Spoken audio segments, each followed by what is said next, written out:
So we're going to start out by creating a mug, and we're going to use subsurface modeling to do that. But we don't want to begin with this cube, so let's press X to delete it.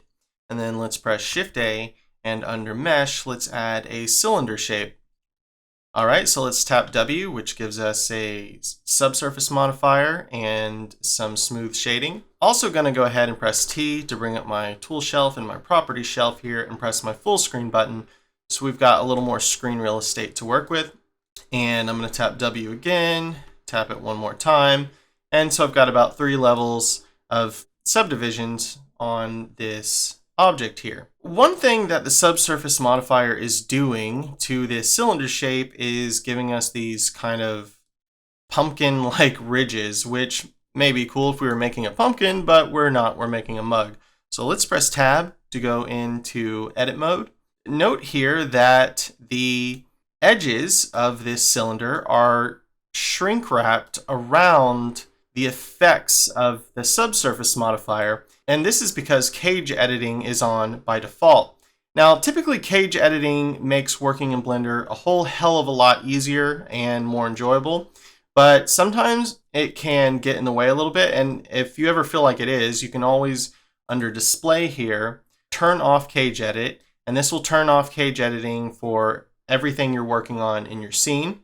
And so when we turn off cage edit, it lets us see how the actual core mesh shape really looks. And sometimes this is a helpful way also to model when using a subsurface modifier such as we are right now.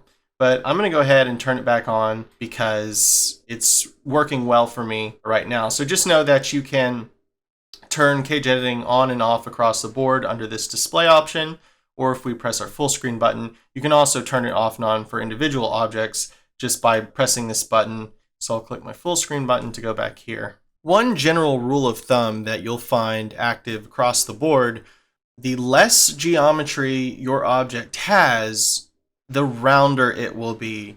And the more geometry, or mesh as we sometimes refer to them interchangeably in the 3D world, the more mesh or geometry that your core object has, the more rigid the subsurface modifier's effect will appear.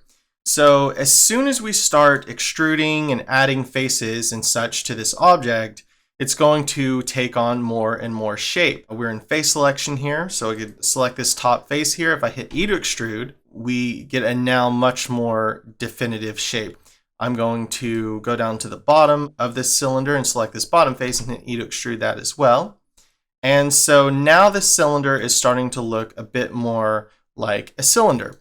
So if I press Tab to go back into object mode, we still see some pretty nasty looking kind of ridges around here. And what these ridges are from is basically just from the sides of this cylinder. The subsurface modifier with that Catmull-Clark algorithm we talked about is having a little trouble figuring out how to make these edges smooth when indeed all of these many sides, if we press Tab to go into edit mode, when all of these sides are converging with this single n-gon, which we discussed in a previous video what that is. So one quick way we can smooth this out is just by selecting this top face here, hitting E to extrude, and then we can immediately press S to scale this. Then we can hit E to extrude again, and we can press S to scale. And what we're going to try to do is kind of make the lip of this cup here. And I think I made it a bit too wide, so let's shift scroll up for edge selection.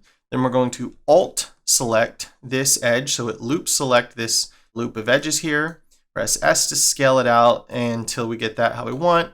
Tap space for face selection and grab this face here again. And I'm going to hit E to extrude this again because we need that added geometry there to help keep this nice and rigid. So now what I'm going to do is tap Z to turn on Wireframe. And Wireframe is obviously really helpful when we need to see inside of things. So I'm also going to press 1 to go into front view and then just center my screen to where I have a better view of this. And then I'm going to press G to grab, middle mouse to constrain, and then I'm going to press E to extrude another little bottom of that there. And press my middle mouse to rotate, which pops me out of that orthographic view. Now we can press Z to get out of wireframe mode and back to solid viewport shading. Okay, so if we press tab now to go back into object mode, so we've got a pretty good start here and we don't have these nasty ridges, but we're still seeing them down there in the bottom of the cup. And you might rationalize to yourself, oh, it's fine, they're in the bottom of the cup, who's gonna look in there anyway? But don't do that. Do your best to get something to look right, if you can. So let's press tab to go back into edit mode. And so the way we can get rid of that nastiness, which I mentioned earlier, that whenever a bunch of faces are conjoining with a single large n-gon, there's always going to be trouble, because overall in the 3D world, polygon faces like to meet with 3 or 4-sided faces, and anything more than that, things like subsurface smoothing, get confused. There are techniques we can use to minimize this kind of issues when working with shapes like cylinders. So what we can do is press E again to extrude, and then immediately tap S to scale and bring this in the center here. And now when we press tab to go back into object mode, it looks really nice. So no more nastiness down there, which is good. So down here at the bottom of the mug, on the outside, we're having this same kind of issue here. So let's fix this in a similar manner. We'll press tab to go into edit mode, select this bottom face here, press E to extrude, S to scale, and just bring this in. Wherever there is a less of bending or corners and things like that, you can get away with n-gons, but where there's edges and bending and stuff going on, then that's when n-gons aren't going to look that great in your objects. But since we scaled it down to a flat area where these regular faces are meeting with this n-gon, they're all in a flat area, so there's less chance for it to look bad. So now both in the inside of the cup and the outside of the bottom looks good. So at this point, it would probably be a good idea to go ahead and save this file, because whenever you get to a place where you're pretty happy with the way something's looking, it's always good to save it in case you get going too far along and then are unable to Control Z your way back to safety. So I'm going to press File and then Save As. And here under my bookmarks, you'll notice that one of these is set to Library. And this library bookmark is, of course, my same library that displays in Blender. So if I click library here, you'll see it says environments, examples, models, etc.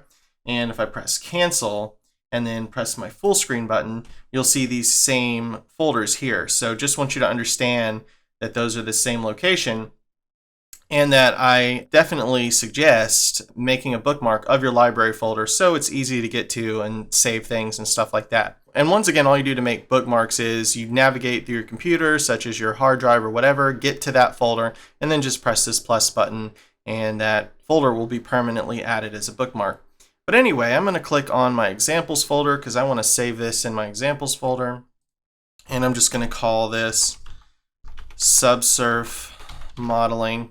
And depending on whether you're from the States or outside of the States, modeling is, sometimes spelled with 2 L's, sometimes with 1. I'm just going to leave it at that for now and press Save As Blender File. Okay, so from here what I would like to do is kind of add a bigger lip around our little mug here. So I'm going to press Tab to go into Edit Mode, and I'm going to Alt select this loop of faces.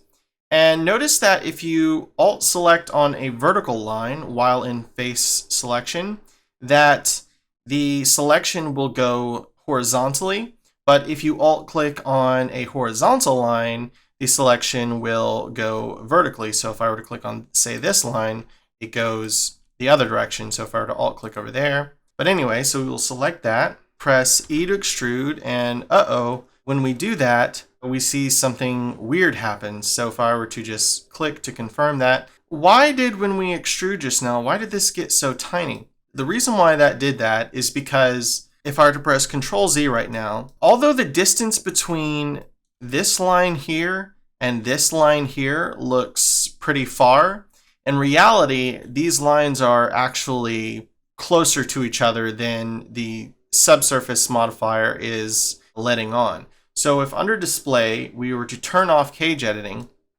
this is how close these lines actually are. And so this is sometimes kind of the issue you deal with when you are using cage editing, is sometimes that the cage editing, though it helps a lot, especially when you're working with really complex mesh objects, it makes visualizing and selecting pieces of mesh on an object much easier and more intuitive. But in some situations, it can kind of give you a false representation of the distance between things. So here is what the actual object's mesh is doing, what it actually looks like without the effect of the subsurface modifier. But if we turn on cage editing, it appears to be much farther down. So just be aware of that. So if sometimes, like say you were to press E to extrude and it seems to be doing something weird, always just come over here and turn off cage editing, and that may give you a clue as to what's actually going on with your mesh. I'm going to turn that back on since we understand what's causing that now, and I'm just going to press S to scale this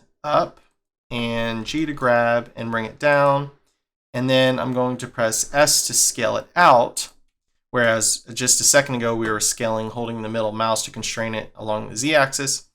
Then I'm going to press S to scale again, middle mouse to constrain, back along the Z-axis to make this not so tall here.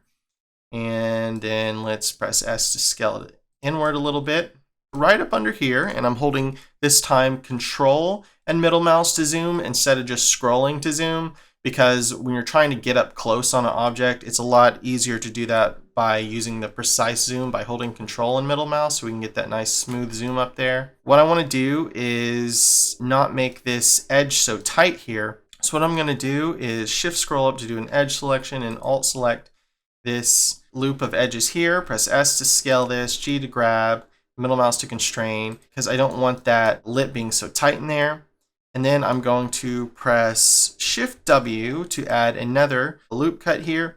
And this gray bit here, don't worry about that. That's just the inside of the cup coming through. We can adjust that in a second. So I'm going to alt select this loop of edges here, press S to scale and bring it out like that. And so now this is a bit smoother. I'm going to tap space for face selection, alt select this loop of faces here, press S to scale, middle mouse constrain it again, and then maybe alt select this loop of faces here by selecting that edge there, press S to scale, and want another loop cut under here to give it an inner kind of bevel around the inner lip there. So I'll Shift W to do a loop cut there, bring that down, S to scale a little bit, G to grab, middle mouse to constrain.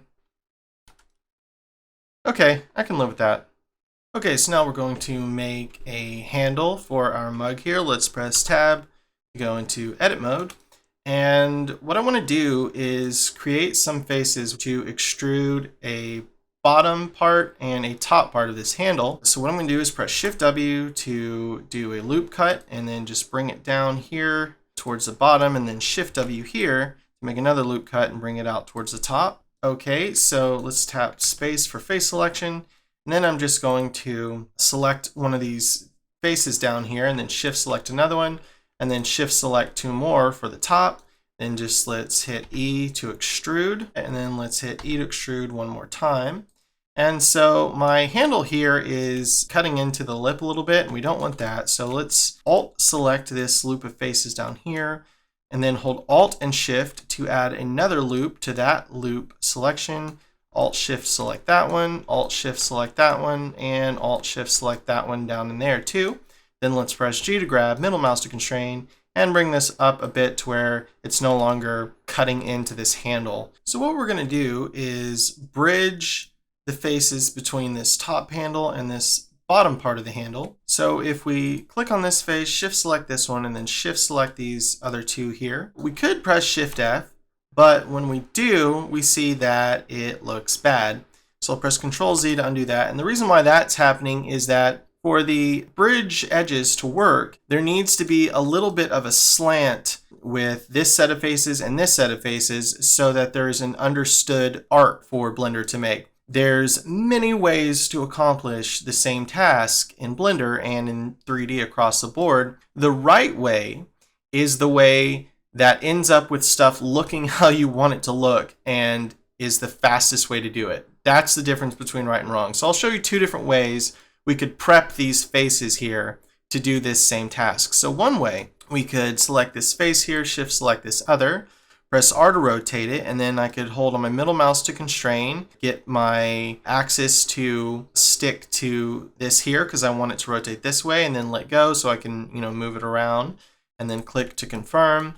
And then I could do the same thing down here, shift select these, R to rotate, middle mouse to constrain until I see it going along the direction I want, then let go of my middle mouse and just decide what an angle I want to do that, and I could click there.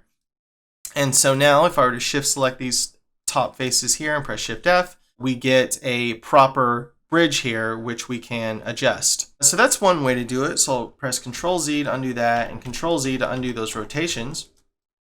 And another way I could accomplish this same exact task is by shift scrolling up for edge selection, select this edge, shift select this other edge to add to that selection, and then shift select these bottom two, and then just press G to grab, middle mouse to constrain, and bring these back. And by doing that, I have created the same slant I need for this bridge edges to work. I'll tap space for face selection and then select these faces by shift selecting them and press Shift F.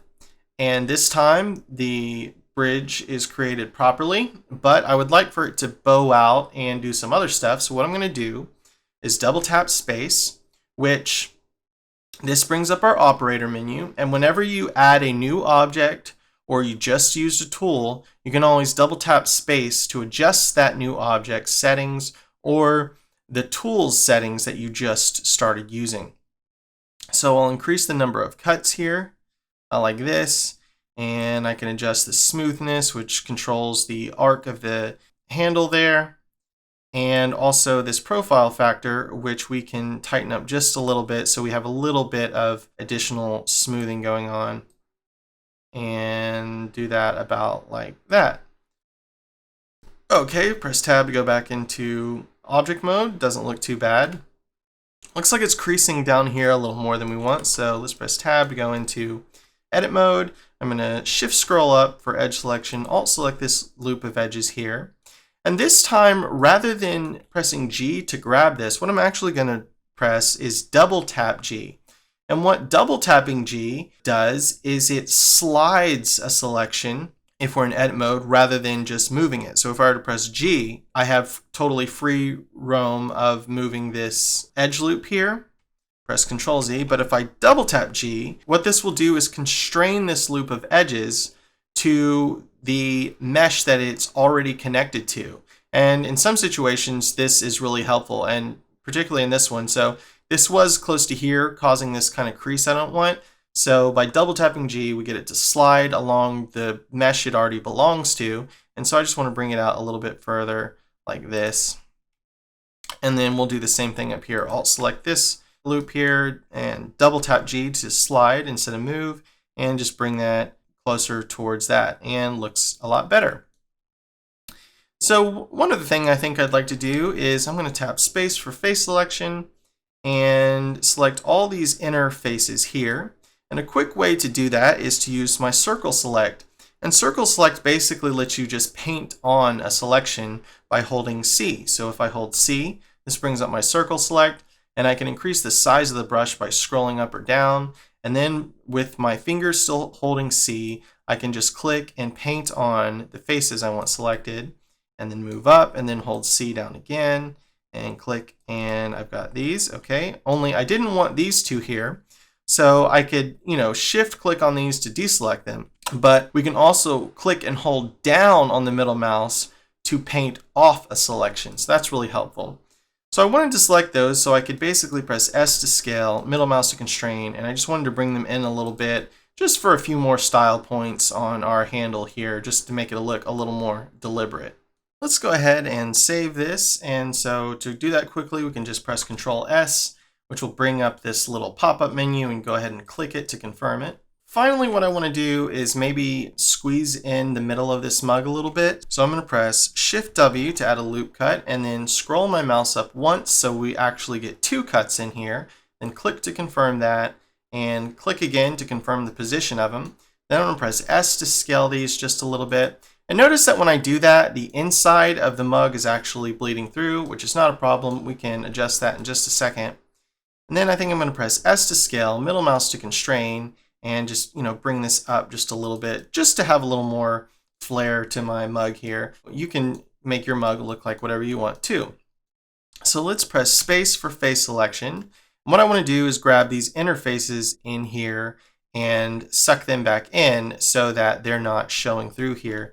So I'll just Alt select this loop of faces in here, press S to scale those a little bit, and we are good to go. I think the bottom of this mug needs to be just a little more extended. So let's go ahead and click on one of these faces, which will deselect everything else, and then hold C for our circle select and just quickly paint on the selection we want. And let's go ahead and shift select these bottom two faces of the handle because I think I'm going to need that, and press E to extrude to bring this down. And looks good. I think what I want to do is Alt Shift select this loop of faces here so we can keep that. And then I will hold C and press middle mouse button to deselect those, because that's a really fast way of deselecting is with the circle select brush. And then press G to grab, middle mouse to constrain. I think I just want to, make this a little less tight there, a little more organic.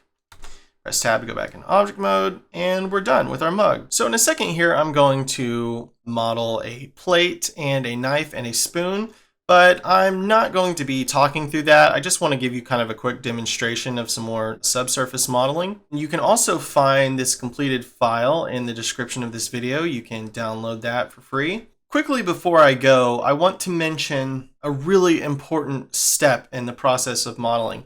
And that is, when you get done with modeling something, it's really good to save it, exit the program, go watch Stargate SG-1, and specifically has to be Stargate SG-1. Other shows or activities won't work. And then come back after a few hours or even a day or so, and you'll definitely notice all kind of little things that you want to tweak on your model. So this is definitely a good practice to get into. And without further ado, I'm going to go ahead and model the rest of this little dinnerware. So thanks for watching.